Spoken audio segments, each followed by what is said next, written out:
Намазды көп каза кылам, күнөөгө батпай окубай койгон жакшыбы? Намазды дайыма окуп туруш керек. Мисалы, азыркы ушул суроодо айтылгандай, каза кылгандан көрө окубай койгон жакшыбы деген бул суроо чындыгында көпчүлүк адамдардан айтылган суроолор болуп эсептелет. Бирок намазды өзүн дагы окуганга аракет кылыш керек. Эгер кандай бир себептер менен калып калса, казасын дагы окуганга аракет кылыш керек. Мисалы, каза кылгандан көрө окубай эле койгон жакшы деген ой пикирден биз дайыма алыс болушубуз керек. Жок дегенде колдон келишинче адам ушул ишти, ибадатты аткарганга аракет кылыш керек. Анткени Алла Таала Куранда айтат: "Фаттакуллаха мастатаатум" дейт. Силер колуңардан келишинче таква болгула, арамдан алыс болгула, жакшы ишти кылгыла деген аят.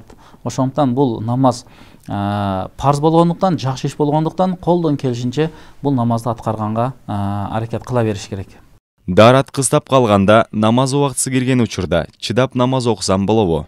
Негизи намаз убагы жакындап калганда, дараты аябай кыстап же заара кылгысы келип турган учурда бизде китептерде айтат, ошол учурда дараты бар, бирок ушундай кыйналышта болуп турган учурда ал окулган намазы макрух болуп калат деп айтылат.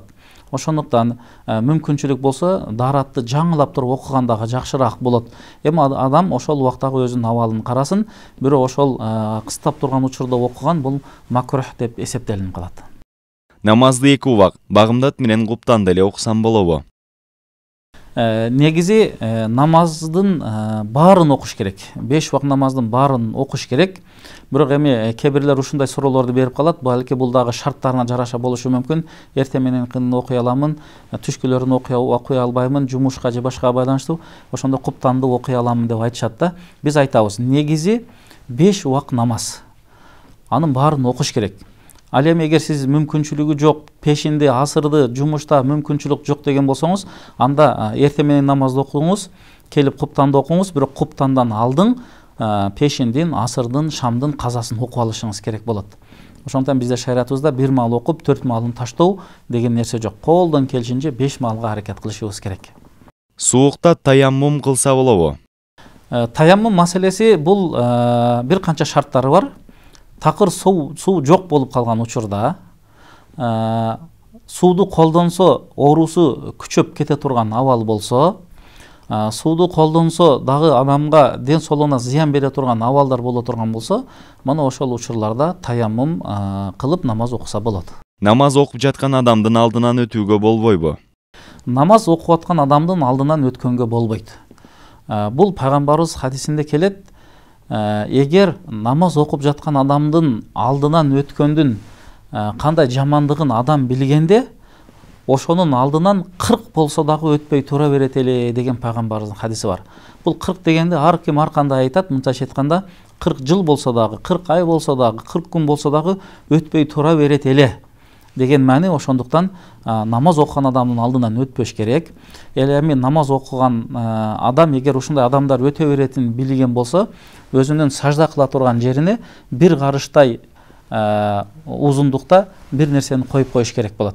Өткөн адам ошол жердин арт жагынан өткөн болсо, анда уруксат берилет. Бирок намаз окуп атканда жанынан өткөнгө бул болбойт.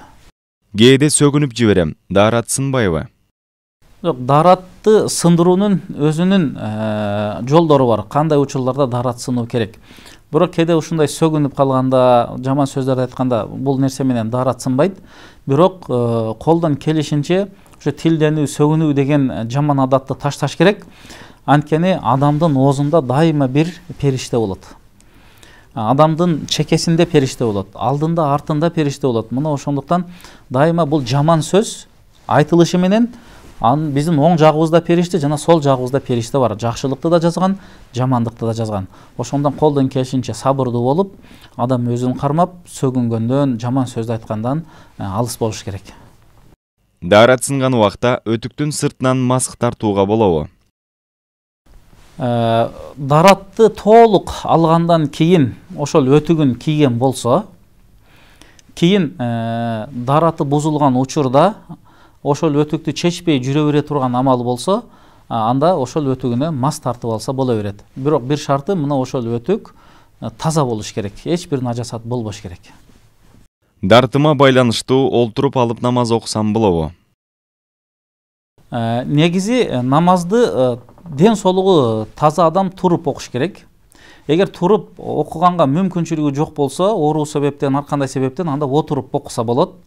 Отуруп да окуганга мүмкүнчүлүгү жок адам жатып да окуса боло берет. Ошондуктан бул ошол адамдын абалына каралат. Ошондон азыркы мына ушул берилген суроодо эгер турганга оору себептен окуй албасаңыз, анда отургучка отуруп окуй берсеңиз болот. Намазды сөзсүз мечитке барып окуу керекпи?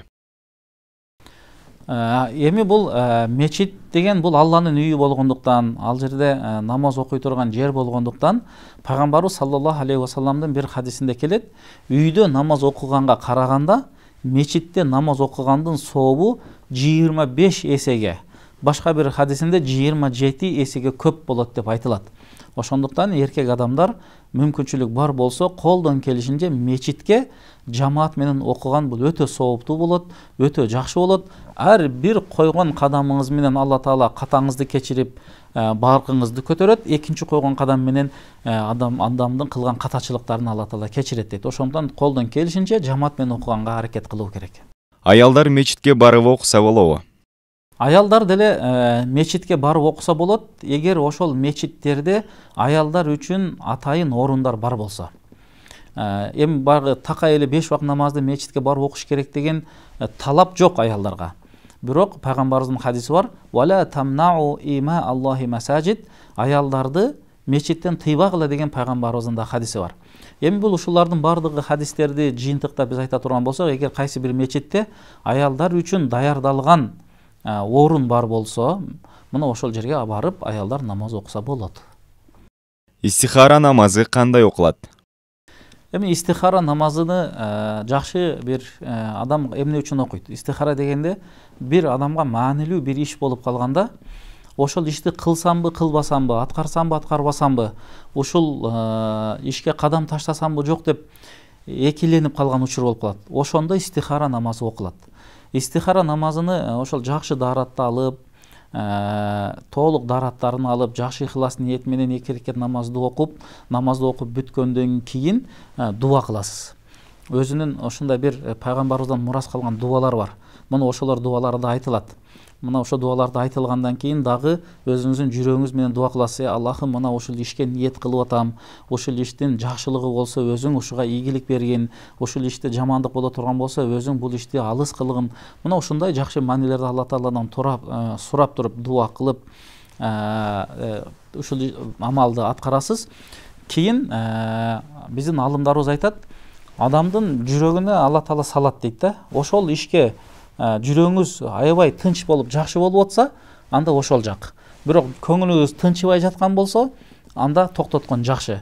Ал эми кээ бирлер айтат, бул түшкө да кирет, мындай болот дейт, бирок бул түшкө кирүү маселесини көпчүлүк алымдар бир алыстатып айтат. Балки кээде туура да болуп калышы мүмкүн, бирок бул маселеде сөзсүз түрдө түшкө кирет деген нерсе жок. Бул адамдын жүрөгүндөгү тынчтык, ошол маселеге болгон токтук болуп калса, кыла бериш керек. Жок, көңүлү тынчыбай жаткан болсо, жүрөгү тынчыбай жаткан болсо, анда ал ишке барбаш керек. Касапчымын, кээде кийимге канча ачырап калат. Ошол кийим менен намаз окусам болобу?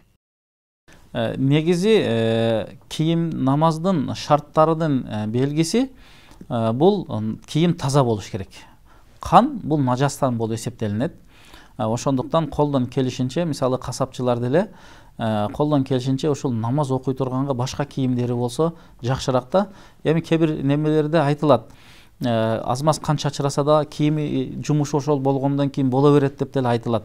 Бирок эң негизгиси бул ибадат болгондуктан, ибадатка өтө этияттуу мамиле кылышыбыз керек. Ошондуктан ошол жаатта иштегендер деле намаз үчүн бир кийим даярдап коюп, таза кийим менен окуган бул жакшыраак болот. Парз намаздын казасын окуганда 3-4 рекетинде сүрө кошулуп окулабы? Парз намаздын казасын окуганда деле 3-4 рекетинде Фатиха сүрөсү гана окулат, ага кошуп башка эч бир сүрө окулбайт. Намаз окуп жатканда алдынан балакат жашына жете элек балдар өтүп кетсе, намаз бузулбайбы? Намаз окуган учурда мисалы кээде үйдө окуп калабыз, мына же мечитте окуп калганда эле жаш балдар, балага жете элек балдар чуркап өтө берет. Алардын өтүүсү менен намаз бузулбайт. Намазды улай бериш керек.